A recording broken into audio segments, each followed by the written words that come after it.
और अंकित अग्निहोत्री के पास कोई आता है तो उसका जीवन बदलने का चैलेंज आप करते हैं? बिल्कुल नहीं। मैं और आप बिल्कुल एक हैं। देखिए, एस्ट्रोलॉजर के लिए जो प्राचीन उसमें कहा गया है दैवज्ञ, आपके प्रारब्ध को पढ़ने वाला, प्रारब्ध क्या जो आप लेकर आए और उसको पढ़ने वाला, एक डाकिया, एक पोस्टमैन जो ईश्वर की चिट्ठी की पढ़ने की क्षमता रखता है, जो आपको बता सकता है कि आप अपनी डेस्टिनी में क्या लेकर आए हैं। किसी भी एस्ट्रोलॉजर में मैं दावा करता हूँ, ना मुझ में और ना किसी एस्ट्रोलॉजर में दुनिया में इतनी ताकत है कि वो आपकी डेस्टिनी बदल दे। डेस्टिनी बदल सकता है आपका किया गया सच्चा कर्म, आपके द्वारा की गई सच्चे मन से प्रार्थना।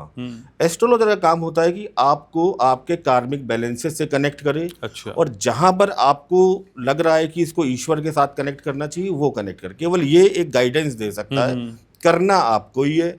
अगर डेस्टिनी कोई बदल सकता तो मैं दावा करता हूं कि वो व्यक्ति सबसे पहले अपनी डेस्टिनी बदलता और उसे कभी एस्ट्रोलॉजी करने की आवश्यकता ही नहीं पड़ती। ये ईमानदारी है। ये ईमानदारी। मैं किसी की डेस्टिनी नहीं बदल सकता हूँ।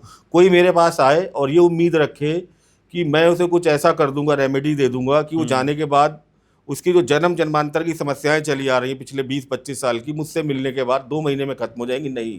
मैं उसको जो उसकी डेस्टिनी आगे प्रॉमिस कर रही है उसके साथ उसको लिंक्ड करूंगा, जो प्रेयर की आवश्यकता है वो उसको बताऊंगा और कोशिश करूंगा कि ये कर्म सिद्धांत के साथ जुड़े। ठीक है। और मेरा देखिए एस्ट्रोलॉजर का काम मोटिवेशन करने का है। आप मेरे पास आए और मुझे लग रहा है कि और आप बहुत डिप्रेशन में हैं, तो ऐसा तो नहीं कि पूरी की पूरी कुंडली ही आपकी खराब होगी। अब मैं नेगेटिव माइंडसेट लेके बैठा हूं तो मुझे आपको सिर्फ डराना है, और इतना डराना है कि आप अपने घर जेवर बेच के कहीं से भी जो मैंने रेमेडी बताई है, जो नग नगीने पहने, जब तक वो नहीं करोगे नहीं होगा। ऐसा नहीं। मुझे आपको आने वाली डेस्टिनी से परिचित कराना है कि ये समय आ रहा है, संयम रखिए, ये भी निकल जाएगा। उसके बाद आपका जो आउटकम दशाएं है या जो प्रेडिक्शन वो ठीक दिख रही है, तो इट मीन्स कि आप निकल जाएंगे। हौसला रखिए। और एक एस्ट्रोलॉजर की प्राइम रिस्पॉन्सिबिलिटी, अगर आपके पास कोई रोते हुए आया है तो जब वो आपके कमरे से बाहर जाए तो उसके जीवन में आशा की एक किरण हो। इतना निराश होकर ना जाए कि वो सोचे कि मैं आया ही क्यों इसके पास।